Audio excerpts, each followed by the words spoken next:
Hi guys, let's make orange cake.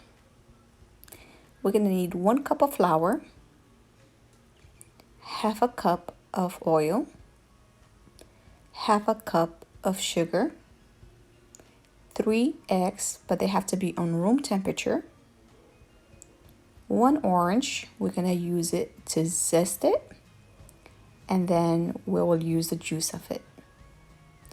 And last but not least, we need a baking powder.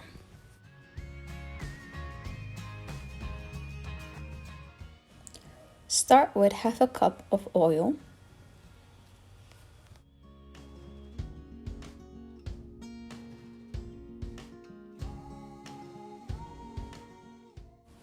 Then add half a cup of sugar and use a hand mix or an electric mix, and I just want to dissolve the sugar a little bit.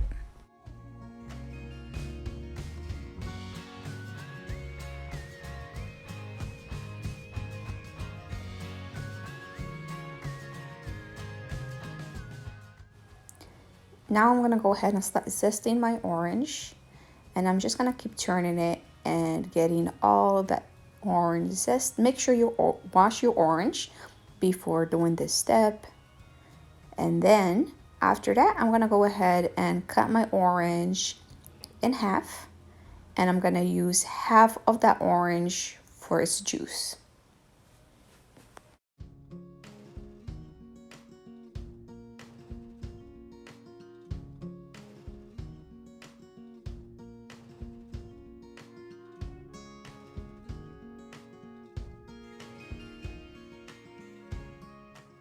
Also, go ahead and add a pinch of salt. I went ahead and I mixed the orange juice with the zest, incorporated everything together, and now I'm gonna go ahead and add my 3 eggs in. Make sure the eggs are room temperature. That's really critical for this cake. The eggs should be out for about an hour or so, sitting in the countertop. If you don't have that option and you forgot to take them out, just take a cup with warm water and sit your eggs inside them so the temperature could drop and they become room temperature. Mix everything also together. Here's another secret ingredient: yogurt. This yogurt will make it nice and moist and fluffy. You don't need a lot, you just need a large spoon of it, but definitely add plain yogurt to this, or any cake for that matter.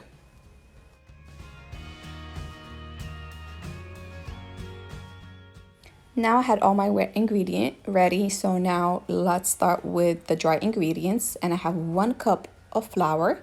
I'm gonna go ahead and divide it in 3 different parts. So I will sift it into my wet ingredients, but I'm not gonna put the whole cup at once. I will do it in 3 different batches. All right, so the first batch, I'll go ahead and start sifting my flour and then mix it with the batter. So right now you just want to use a spatula. I like the plastic one, the silicone ones, because they bend pretty nicely.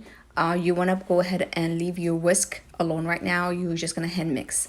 Also, I am kind of pressing against the bowl to break any balls of the flour in my batter. This is my second batch, and I'm gonna do the same method.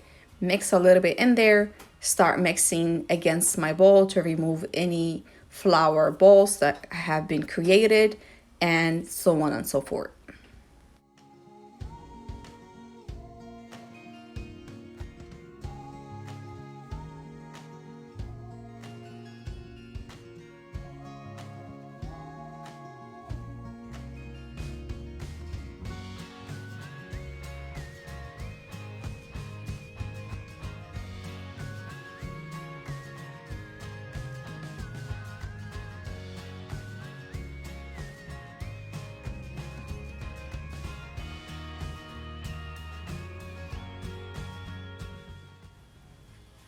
All right, so this is after my 3 batches of the flour, 1 cup of flour.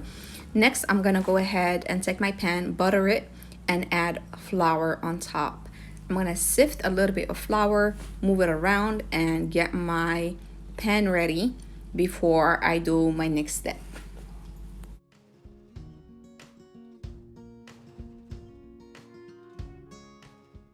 Okay, so here's the technique that I use. I usually place my baking powder at the end with 1 spoon of flour. I sift them into my batter, but if you don't want to do this step, just go ahead and add your baking powder with your 1 cup of flour in the beginning. So I like adding my powder right before I place it into the oven, and it's just something that actually works for me. So again, you could add it right in the beginning with the flour. Here is a figure 8 to show you the batter is perfect. And if you find your batter a little bit more on the thick side, just go ahead and add a little bit of orange juice to make it more runny. Also, again, try to use the number 8 figure. For decoration purposes, I went ahead and added more zest on top. You don't have to, but that's just me. I had some zest left, so I went ahead and I drizzled it up top. So now I'm gonna go ahead and place it in the oven. It does not need to be preheated. Just go ahead, place it into an oven and set it 365 degrees for 45 minutes. While that's baking, I'm gonna go ahead and choose 1/3 of a cup of orange juice. And this will be the syrup that I'm gonna go ahead and drizzle on top of the cake when it comes out. So go ahead and place your orange with a small spoon of sugar and cook it for about 5 minutes. Let that sugar melt. Once the cake is done, it took about 45 minutes or until the toothpick comes out all nice and clean. Go ahead and put holes with that same toothpick and go ahead and drizzle that syrup. The cake will absorb all that moisture. I didn't use all the syrup, so I kind of eyeballed it and then I let it sit until it was completely dry. All right, into decorating, I just want to show you how the cake looks from all sides. It's completely glossed up on top with that syrup that we placed on top of it. Now I'm gonna go ahead and use powdered sugar just for decoration purposes, drizzle some of it on top, and then I'm gonna go ahead and show you how it looks like from the inside, guys. Now, this is a perfect treat after a long day of work or great for grab and go with your coffee in the morning. This cake is 100% will satisfy that urge of something sweet. Thank you guys for watching. Leave any suggestions or comments below. Give me a thumbs up and make sure you follow.